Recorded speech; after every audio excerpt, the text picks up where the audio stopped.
etwas zu den Terminen stimmen. Geworden. Und wir haben 3 Betriebszweige.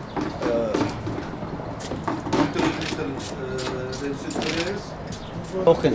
10 cumağa çeyin süt verir. Genau. Und zusätzlich bekommen Sie Kälber-TMR.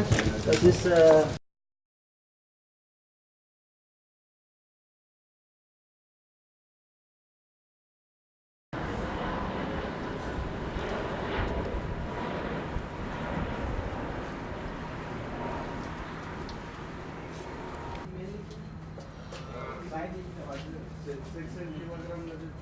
Жылуулукка анан электричество чыгаранга.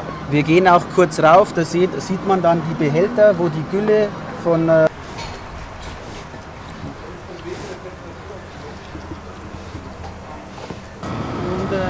hier wird Feststoff, also organisches Material oder Futterreste eingebracht.